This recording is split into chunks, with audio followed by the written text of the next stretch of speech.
Spectrum high school PS Patel 39 વર્ષનો મારો અનુભવ છે એનો હું ટીચિંગમાં ઉપયોગ કરું છું. મારી જુદી જુદી મેથડ જે હું સમજાવતો જાઉં છું. ગુજરાત રાજ્ય લેવલે કેઆરપી આરપી તેમજ શિક્ષણના તમામ ક્ષેત્રોમાં લેખન સહિત તમામ જગ્યાએ કામ કરેલું છે. એવા મારા બહોળા અનુભવનો હું ઉપયોગ મારા ટીચિંગ દરમિયાન કરું છું. મારો લાભ અવશ્ય લેજો એવું ખાસ જણાવું છું.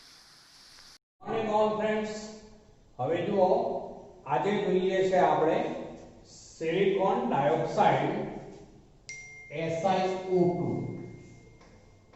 સિલિકોન ડાયોક્સાઇડ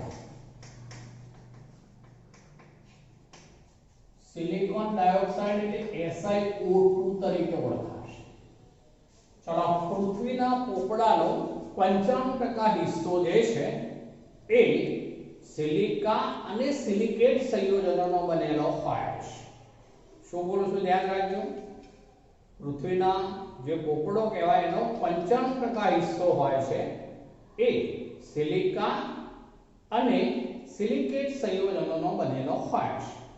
સિલિકા એટલે જ SiO2 જે સિલિકોનનો ડાયોક્સાઇડ છે, જે જુદા જુદા સ્વરૂપે હોય છે, જે ક્વાર્ટઝ એ ઓળખવામાં આવશે ક્વાર્ટઝ, પછી બીજું છે ટ્રાયડાયમાઇટ,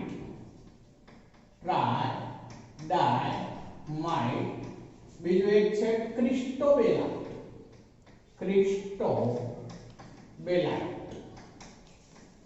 જો ફરીથી બોલું SiO2 સિલિકા તરીકે ઓળખાય, જેને બોલાય સિલિકોન ડાયોક્સાઇડ. ઓક્સિજન 2 હોય સિલિકોન ડાયોક્સાઇડ, જે ક્વાર્ટઝ, ટ્રાયડાયમાઇટ, ક્રિસ્ટોબેલાઇટ સ્વરૂપે હોય છે.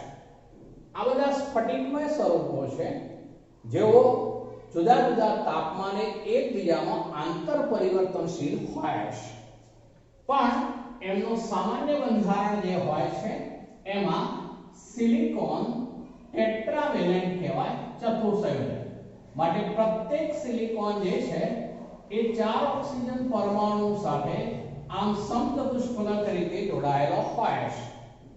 એટલું જ નહીં, પ્રત્યેક ઓક્સિજન પણ 2 સિલિકોન સાથે સહ્યારી રીતે જોડાયેલો હોય છે. આ રીતે આખું બંધારણ થશે.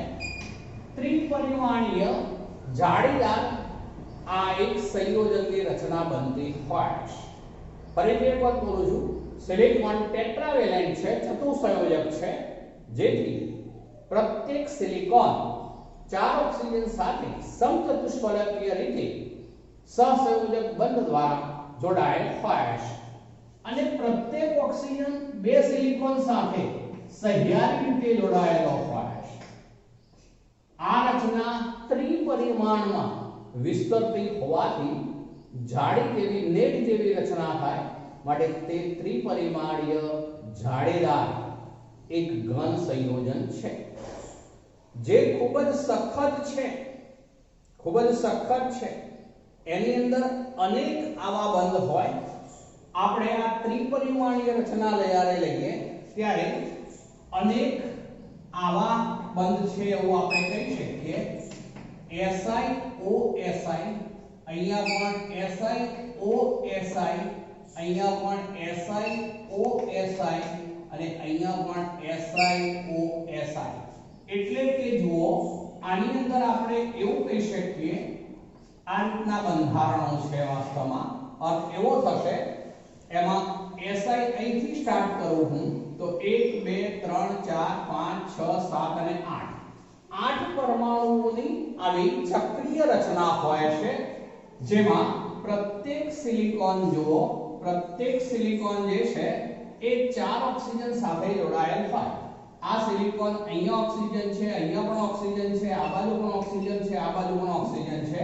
આગળ આમ જોડાણ બધા ચાલુ હોય. અર્થ એવો થશે, આ સિલિકોન 4 ઓક્સિજન સાથે જોડાયેલ છે અને પ્રત્યેક ઓક્સિજન 2 સિલિકોન સાથે સહ્યારી રીતે જોડાયેલો છે. માટે તેનું સૂત્ર બોલાય છે SiO2. ધ્યાન રાખજો, પ્રત્યેક સિલિકોન 4 ઓક્સિજન સાથે જોડાયેલો હોવા છતાં પણ એ ટોટલ 8 પરમાણુઓ એકબીજા સાથે જોડાયેલા હોય, જેમાં 4 સિલિકોન પરમાણુ અને 4 ઓક્સિજન પરમાણુ ચક્રીય રચના ધરાવે છે, જેથી તેના બંધારણમાં તે SiO2 તરીકે ઓળખાશે. આમાં Si-O બંધ જે છે એની બંધ એન્થાલ્પી ખૂબ ઊંચી હોય છે, માટે જે સિલિકા રેતી જે છે એ ખૂબ જ સખત હોય છે. ખૂબ જ સખત હોવાનું કારણ એ છે. બીજું, આ બંધ એન્થાલ્પી પણ ઊંચી હોય એટલે તેની પ્રતિક્રિયાત્મકતા ઘણી જ ઓછી હોય છે. તે ડાયહાઇડ્રોજન સાથે કે હેલોજન સાથે કે મોટા ભાગના એસિડ સાથે પ્રક્રિયા કરશે નહીં.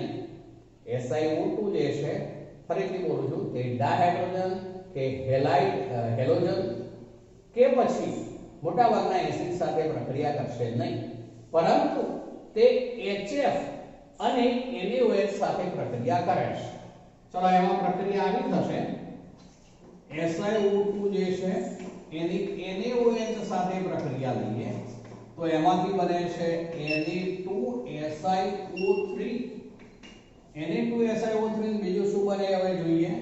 Na2 છે માટે આપણે આને 2 વડે ગુણવું પડશે. એટલે જુઓ હવે Na2 થઈ ગયા, Si થઈ ગયા. આ 4 ઓક્સિજન પૈકીના 3 ઓક્સિજન આવી ગયા, 2 હાઇડ્રોજન અને 1 ઓક્સિજન બાકી રહ્યો એટલે પ્લસ H2O. ચલો એ જ રીતે SiO2 જે છે એ HF સાથે પ્રક્રિયા કરે છે, ત્યારે તેમાંથી SiF4 બનાવે છે. ચલો F4 લીધું એટલે બેલેન્સ કરવા માટે આને 4 વડે આપણે ગુણીશું, જેથી હવે 4 હાઇડ્રોજન અને 2 ઓક્સિજન એટલે શું કહીશું તો 2H2O. 4 હાઇડ્રોજન અને 2 ઓક્સિજન એટલે 2H2O. તો આ રીતે આ SiF4 બને છે.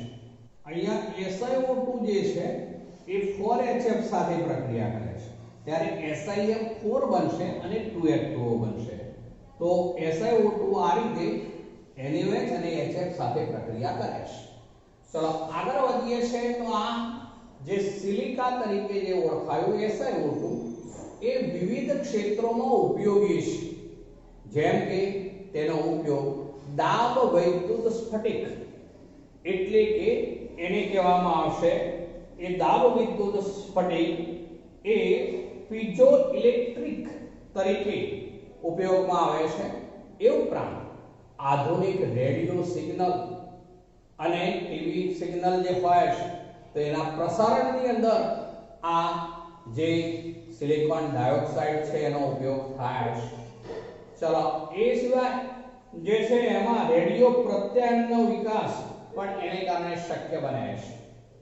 સિલિકા જેલ તરીકે જે ઓળખાય છે એ તીવ્ર ભેજ શોષક પદાર્થ છે.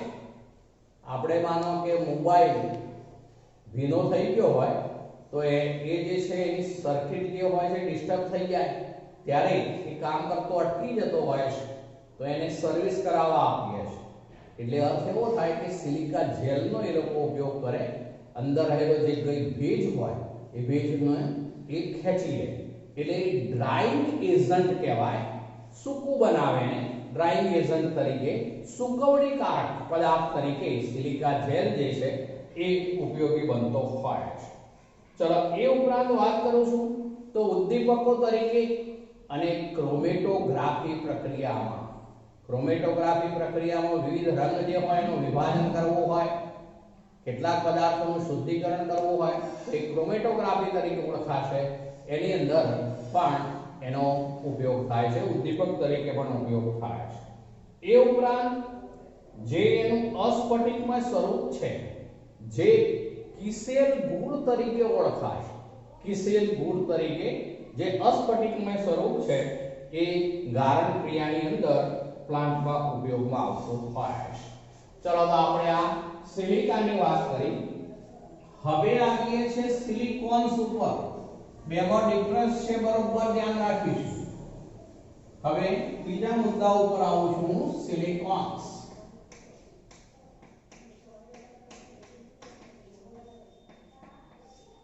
સિલિકોન્સ જે છે એ R2SiO R2SiO આવા વિભાગ સતત એમાં પુનરાવર્તિત થતા હોય તેવો વિભાગ રહેલો હોય છે R2SiO અહીંયા R2 તરીકે જે લીધું આપણે એ કો તો આલ્કાઇલ સમૂહ હોય અથવા તો એરાઇલ સમૂહ પણ હોઈ શકે છે આલ્કાઇલ કે એરાઇલ સમૂહ R2 તરીકે Si સિલિકોન છે એની સાથે એક ઓક્સિજન છે આટલા વિભાગનું વારંવાર પુનરાવર્તન થતું હોય છે અહીંયા જે છે એનું સામાન્ય સૂત્ર આપણે લેવું હોય તો એ આવું લઈ શકીએ માનો કે Rn છે SiCl4 n આખું સૂત્ર થઈ ગયું આ જે છે ક્રોસ કરી દઉં છું Rn SiCl આ 4 n આટલો ક્રોસ કરી દઉં છું ચલો અલગ પાડી દઈએ તો આવું થઈ જાય આ Rn Si ફરીથી લખું છું જુઓ એનું બંધારણ એક કોમનલી લખવું હોય તો Rn એટલે કે r ની સંખ્યા n ટાઈમ્સ ગમે તેટલા વખત એવો અર્થ છે પછી Si પછી Cl 4 n એટલે આ n ની જેટલી કિંમત લીધી હોય એ આ અહીંયા n ની ગણાશે દાખલા તરીકે આપણે R2 લખ્યું તો R2 પછી Si પછી Cl 4 2 એટલે R2 Si Cl 2 થઈ જાય ચલો એ જ રીતે R3 લઈએ તો Si Cl આ 4 3 એટલે પછી Si Cl થઈ જશે Cl એક જ થાય છે તો એ રીતના એના સૂત્રો બનશે હવે એ આપણે બનાવવું છે માનો કે તો એને માટે મિથાઇલ ક્લોરાઇડ લેવામાં આવે છે ચલો અહીંયા બનાવટ ખૂબ અગત્યની છે મિથાઇલ ક્લોરાઇડ CH3Cl ચલો મિથાઇલ ક્લોરાઇડ ના બે અણુ લઈએ છે એને સિલિકોન સાથે લગભગ 570-73 કેલ્વિન તાપમાને 570-573 કેલ્વિન તાપમાને Cu પાવડરની હાજરીમાં ગરમ કરીશું Cu પાવડર એની હાજરીમાં ગરમ કરીશું ત્યારે તેમાંથી CH3 twice SiCl2 બને છે તો એમાંથી આવું બની જશે CH3 twice Si પછી Cl2 CH3 twice SiCl2 બનશે આને આપણે કોમન લખવું હોય તો આ એક મિથાઇલ સમૂહ છે તો જો હું અહીંયા આ રીતે લખું છું મિથાઇલ એટલે Me twice SiCl2 આ સૂત્રને અનુસરે છે અહીંયા R તરીકે મિથાઇલ સમૂહ આપણે લીધો એટલે એવું લખાય Me2 SiCl2 જો એને બદલે Me એક વધારું છું Me3 તો SiCl થઈ જશે I ઘટે I વધે તો Me3 SiCl હજુ મોટા ભાગે આ સ્વરૂપમાં હોય છે જો કે આ ઉપરાંત આવું પણ હોઈ શકે MeSiCl3 MeSiCl3 પછી Me2SiCl2 Me3SiCl અને ભાગ્યે જ આવું પણ જોવા મળી શકે Me4Si એટલે કે ચારે ચાર મિથાઇલ સમૂહ Si સાથે જોડાયેલા હોય એવું પણ બની શકે તો આ રીતે જ્યારે 570 થી 573 કેલ્વિન તાપમાને કોપર પાવડર ઉદ્દીપકની હાજરીમાં આપણે મિથાઇલ ક્લોરાઇડને સિલિકોન સાથે ગરમ કરીશું ત્યારે મહદ અંશે આ બનશે પણ એ સિવાય આવા પણ સંયોજનો બની શકે છે મહદ અંશે આ હોય છે ચલો આ જે છે એનું આપણે જલ વિભાજન કરાવીએ હવે 2H2 તો જલ વિભાજન કરીશું ત્યારે આવું બની જશે આ બંને Cl દૂર થશે આમાંના ચાર પૈકીના 2H અને 2Cl twice HCl બનાવશે જેથી આમાંના વધેલા 2OH આ સ્થાને જોડાઈ જશે જેથી આવું બની ગયું CH3 twice SiOH twice CH3 twice SiOH twice એ જે બન્યું CH3 twice SiOH twice એને હું અહીંયા લખું છું જોજો બરોબર આપણે આ SI લઈએ છે, આ CH3, આ CH3, આ OH, આ OH, આ એક એકમ લીધો. બીજો એકમ લઉં છું, આ SI, આ CH3, આ CH3, આ OH. ત્રીજો એકમ લઉં છું, આ SI, આ CH3, આ પણ CH3, આ OH. હવે આ બધા જે છે એને આપણે પોલિમરાઇઝેશન કરાવીએ છીએ. બહુલીકરણ કહેવાય, પોલિમરાઇઝેશન.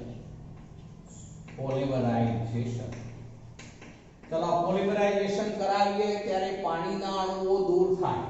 અહીંથી H, અહીંથી OH H2O તરીકે દૂર થાય. આ ઓક્સિજન દ્વારા બંને SI જોડાઈ જાય. અહીંથી H, અહીંથી OH H2O તરીકે દૂર થાય. આ જોડાઈ જાય. આ અસંખ્ય હોઈ શકે. મેં 3 અણુ અત્યારે બતાવ્યા છે, પણ 3 જ હોય એવું નહીં, અસંખ્ય અણુઓ હોઈ શકે. 3 અણુ હોય ત્યારે 2H2O દૂર થશે. આની અંદર લઉં તો હું આવું કહી શકું 2H2O દૂર થશે. જો અસંખ્ય n ટાઈમ્સ આવા અણુઓ હોય તો પોલિમરાઇઝેશન પ્રક્રિયા કરાવીએ ત્યારે n કરતા એક ઓછો એટલે n-1 એટલા H2O અણુ દૂર થશે. જેને કારણે હવે આવું બની જાય. હું અહીંથી સ્ટાર્ટ કરું છું, આ આગળના અણુ સાથે જોડાઈને દૂર થયેલું હોય તો આ આવું થશે કે O, પછી SI, આ CH3, આ CH3, આ O. આ ગમે તે એક તરફનો O જે છે આમાં ગણતરીમાં લેવાનો, કાં તો પાછળનો કાં તો આગળનો, પણ ગમે તે એક તરફનો. ચલો પછી આ O આવ્યો, પછી આવશે આ પાછો SI, પછી આ CH3, આ CH3, પછી આગળ આમ જોડાણ ચાલુ હોય. તો આ રીતે આટલા વિભાગનું વારંવાર પુનરાવર્તન થાય. જે આપણે શરૂઆતમાં લખ્યું છે આ, તો આ R સમૂહો છે, R2, R2, SiO, SiO. આટલા વિભાગનું વારંવાર n વખત પુનરાવર્તન થશે. તો આ સિલિકોન્સ તરીકે ઓળખાશે. આ જે બની ગયું એ સિલિકોન્સ તરીકે ઓળખાશે. બંને બાજુથી સતત જોડાણ ચાલુ હોય, અનંત આવા અણુઓ એકબીજા સાથે જોડાઈ શકશે, જેથી સિલિકોન્સ જે છે ખૂબ જ મજબૂત ગણાય છે. પહેલી તો એક વાત. ચલો બીજી બાબત, જ્યારે આપણે કોઈ આ પ્રક્રિયાને અટકાવવી છે, માનો તો અટકાવવી હોય તો ત્યારે અહીંયા જે આપણે છેડા ઉપર લઈએ એ આ સ્થાને OH ને બદલે CH3 જોઈએ. એટલે કે જ્યારે CH3 thrice SiOH લીધું હોય તો એ વખતે એ તરફને છેડે પ્રક્રિયા આગળ જોડાતી અટકી જશે. તો એ વખતે આવું આપણે કહી શકીએ, માનો કે આપણી પાસે આવા હોય Si, CH3, CH3, આ OH, આ છે તો n ટાઈમ્સ, એટલે કે ઘણા બધા એટલે આ મેં લીધો છે એક, ઘણા બધા અર્થ એવો થશે. એટલે આવું જોડાણ થયેલું હોય, અર્થ બીજી રીતે એ થશે. પણ હવે એને અટકાવવું છે તો આપણે આવું લઈશું Si, આ CH3, આ પણ CH3, આ જે છે CH3 લઈ લેવાનું. એ CH3 લઈએ એટલે આમ આગળ તો જે જોડાણ થયેલું હોય એ બરોબર છે, પણ આ H, આ OH H2O તરીકે દૂર થશે, પણ પછી આ બાજુથી દૂર ન થઈ શકે, કારણ કે આ CH3 એમની રહેશે બધા. માટે છેવટે જે છે પ્રક્રિયામાં આગળ જોડાણ થતું અટકી જશે. એટલે આવું બધું કહેવાય OSI, CH3, પછી O. આટલા વિભાગનું તો પુનરાવર્તન હોય n ટાઈમ્સ, અને પછી આ O નહીં પણ શું આવે Si, CH3, અને અહીંયા પણ CH3. તો હવે આગળ જોડાણ અટકી જશે.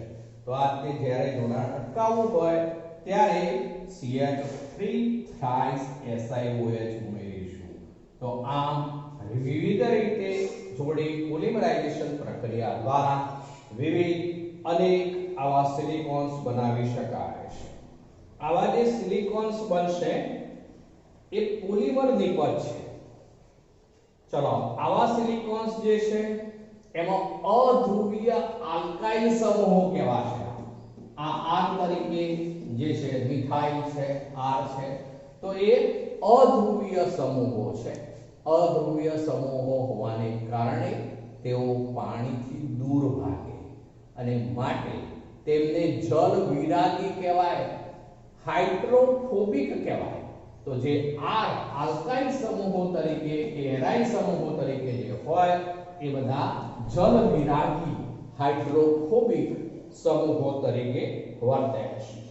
ચલો આ બધા સિલિકોન્સ છે ઊંચી ઉષ્મીય સ્થાયીતા, ઊંચો પરાવૈદ્યુતાંક, ઊંચી ઉષ્મીય સ્થાયીતા, ઊંચો પરાવૈદ્યુતાંક ધરાવે છે, જેથી રાસાયણિક રીતે તેઓ ખૂબ જ ઓછા પ્રતિક્રિયાત્મકતા ધરાવે છે. માટે તેઓ વિવિધ રસાયણો અને ઓક્સિડેશન પ્રત્યે પ્રતિરોધક હોય છે. વિવિધ રસાયણો હોય તેમજ ઓક્સિડેશન પ્રક્રિયાનો એ પ્રતિરોધ કરશે. તેમનો ઉપયોગ જે છે એક તો વિદ્યુત રોધક, સિલેન્ટ, ગ્રીસ તેમજ વોટરપ્રૂફિંગ કાપડની બનાવટમાં થાય છે. અને તેઓ જો આ સિલિકોન્સ છે એનો ઉપયોગ જે છે એક તો વિદ્યુત રોધક, બીજું સિલેન્ટ શબ્દ વપરાય સિલેન્ટ તરીકે, તેમજ ગ્રીસ અને વોટરપ્રૂફિંગ કાપડની બનાવટમાં એનો ઉપયોગ થાય છે. ચલો એ ઉપરાંત વાત કરીએ તો અમુક વખત જે કુદરતી કોઈ એક્સિડન્ટ થયું હોય અને કુદરતી કોઈ હાથ કે પગ જેવા અંગો ગુમાવી દીધા હોય તો તે આર્ટિફિશિયલ રીતે આવા સિલિકોન્સમાંથી બનાવેલા હાથ કે પગ જે હોય છે એ જોઈન્ટ માટે ઉપયોગમાં લેવાય છે. પ્લાસ્ટિક સર્જરીમાં એનો ઉપયોગ થતો હોય છે, એટલે સૌંદર્ય ટૂંકમાં જાળવવા માટે જે છે સૌંદર્ય પ્રસાધનો બનાવવા માટેના પ્લાન્ટમાં શસ્ત્રક્રિયામાં પણ એનો ઉપયોગ થાય છે. ચલો બીજો એક કોયડો છે, આપણે એના ઉપર આવીએ છીએ. સિલિકોન્સ એટલે શું એવું કહ્યું છે. આ જે છે બંધારણ સિલિકોન્સનું, આ બંધારણ એને આપણે આવું પણ લખી શકીએ CH3 twice SiO n times હોય ત્યારે n times લખીશું તો એને સિલિકોન્સ કહેવાય છે. સાદા સિલિકોન્સ એ શૃંખલા ધરાવે છે. અહીંયા આપણે શૃંખલા તરીકે મિથાઇલ લીધું છે. જો મિથાઇલ હોય, ઇથાઇલ હોય, કોઈ પણ એરાઇલ સમૂહ પણ હોઈ શકે. આલ્કાઇલ કે એરાઇલ સમૂહો એ શૃંખલાની અંદર હોઈ શકે છે. ફિનાઇલ સમૂહ પણ કહેવાય એરાઇલની જગ્યાએ, તો એવા સમૂહો પણ હોઈ શકે છે. બાકીના બંધ જે છે આમાં બતાવ્યા એ પ્રમાણે જોડાયેલા હોય. સિલિકોન્સ એ જલ વિરોધી, જલ અપાકર્ષી એટલે કે હાઇડ્રોફોબિક હોય છે. ચલો હવે આવીએ છે સિલિકેટ સંયોજનો. સિલિકેટ શબ્દ વાપરીએ છીએ. હવે ધ્યાન રાખજો બધામાં થોડો ફેરફાર છે. સિલિકેટ સંયોજનો. ચલો સિલિકેટ સંયોજનો છે તો એ SiO4 4- એકમો ધરાવે છે. SiO4 4- એકમો ધરાવે છે તે બધા સિલિકેટ તરીકે ઓળખાય છે. જેના બંધારણમાં Si સાથે 4 ઓક્સિજન જ જોડાયેલા છે. જુઓ 4 ઓક્સિજન, આ 4 ઓક્સિજન જોડાયેલા છે, પણ એ બધા ઓક્સિજન જે છે માઈનસ વીજભાર વાળા છે. આ બધા ઓક્સિજન એ માઈનસ વીજભાર વાળા છે. એટલે સૂત્ર બને છે SiO4 4- તરીકે ઓળખાશે. હવે આને આપણે ત્રિપરિમાણીય રીતે આ ગોઠવણી હોય, આમ તો ત્રિપરિમાણીય, પણ એને થોડું સરળતાથી દર્શાવી શકાય એટલા માટે આપણે આવું લઈ શકીએ. એના જુદા જુદા ઉદાહરણો પણ સાથે હું લેતો જાઉં છું. તો એમાં આપણે આવું કહી શકીએ, આ જે છે સમચતુષ્ફલક છે એવું માનવાનું છે. ફરીથી બોલું છું, ભલે ને દ્વિપરિમાણની રીતે તો ત્રિકોણ કહેવાય, પણ એનો એક ખૂણો એ પાછળની તરફ છે એવો અર્થ થશે, અંદરની તરફ છે એવો અર્થ થશે. હવે આની અંદર વચ્ચે સિલિકોન છે Si, આ ખૂણા પર O O આ O અને ચોથો પાછળની તરફ હશે. આ સિલિકોન અંદરના પોલાણમાં છે એવો અર્થ થશે. તો આવા પ્રકારનું બંધારણ જે છે એ સિલિકેટ સંયોજનો છે ધરાવતા હોય છે. આ બધા સિલિકેટ જે છે એ ફેલ્ડસ્પાર, જીઓલાઇટ, અબરખ તરીકે જે ઓળખાશે. એ ઉપરાંત છે માઇકા. ફરીથી બોલું છું, અબરખ, માઇકા અને ફેલ્ડસ્પાર, જીઓલાઇટ એ બધા આ સિલિકેટ સંયોજનો તરીકે ઓળખાશે, જેમાં આ રીતનું બંધારણ હોય છે. પ્રત્યેક સિલિકોન પરમાણુ અન્ય 4 ઓક્સિજન પરમાણુ સાથે જોડાયેલ હોય છે. આવી રચનાઓ જે હોય છે એ વિવિધ રીતે વિકસતી જાય છે, જેને હું વિવિધ ફિગર દ્વારા દર્શાવું છું. જોજો એમાં આવું થાય. આ રીતે જ્યારે રચના આગળ વધે ત્યારે એક પરિમાણીય આયન શૃંખલા સિલિકેટ છે એમ કહેવાય. આમ લાંબુ થતું જાય માટે એને એક પરિમાણીય કહેવાય. આ બંધારણ આ વાસ્તવમાં સમચતુષ્ફલક છે. યાદ રાખજો, આ ત્રિકોણ નથી, સમચતુષ્ફલક છે. Si O O O દરેક ખૂણા ઉપર O હોય, વચ્ચે Si હોય. આ રીતનું આખું બંધન હશે. વચ્ચે Si હોય, ખૂણા ઉપર ઓક્સિજન હોય દરેકની અંદર. આ રીતનું જોડાણ થયા કરે. આ એક શૃંખલા સિલિકેટ છે એવું કહેવાશે. લાંબુ થતું જાય એક પરિમાણીય આયન શૃંખલા સિલિકેટ કહીશું આપણે, તો એ પ્રકારે હોય. હવે હું એમાં ચેન્જ કરું છું, જોજો બરોબર. એને બદલે આવું પણ થઈ શકે. હવે હું આ લંબાવું છું,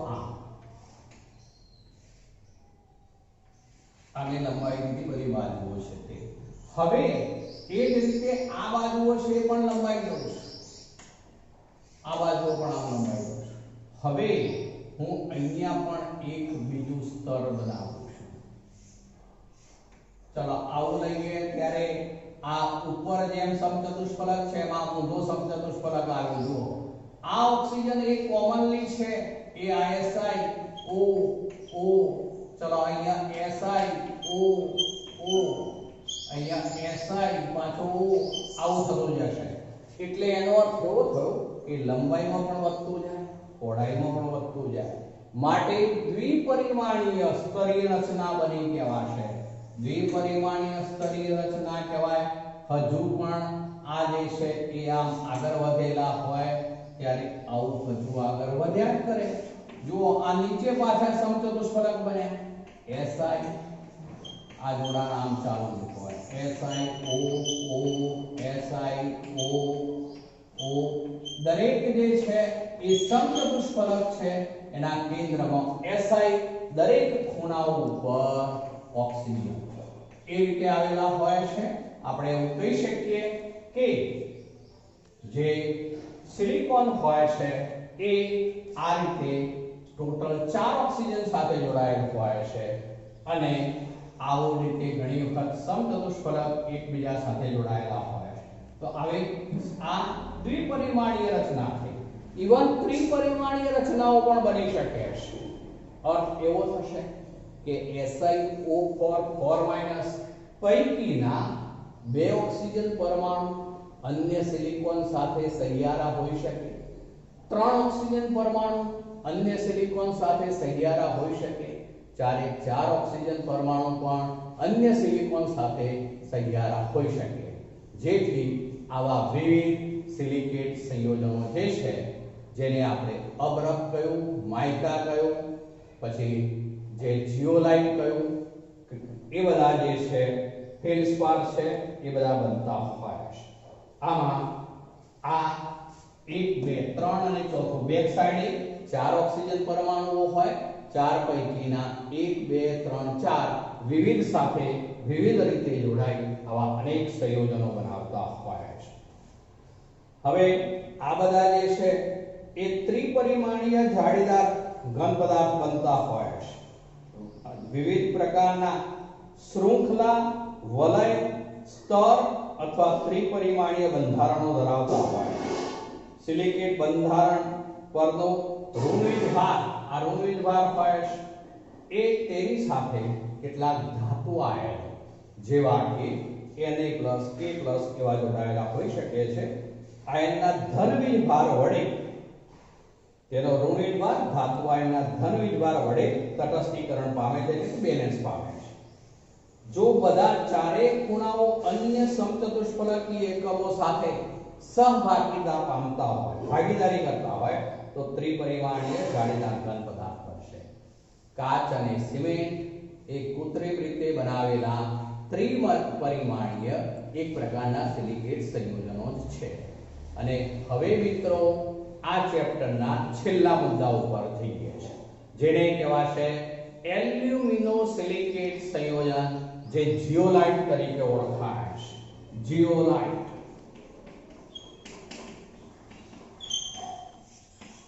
ચલો, જે સિલિકેટ સંયોજનો હોય છે એનો આ 4 વીજ ભાર છે, આવું અનેક સ્વરૂપ જ્યારે જોડાયેલું હોય ત્યારે તેના અમુક સિલિકોન પરમાણુઓને સ્થાને એલ્યુમિનિયમ પરમાણુ દાખલ થયેલા હોય ત્યારે જે સંયોજનો બનશે એ બધા એલ્યુમિનો-સિલિકેટ સંયોજનો તરીકે ઓળખાશે.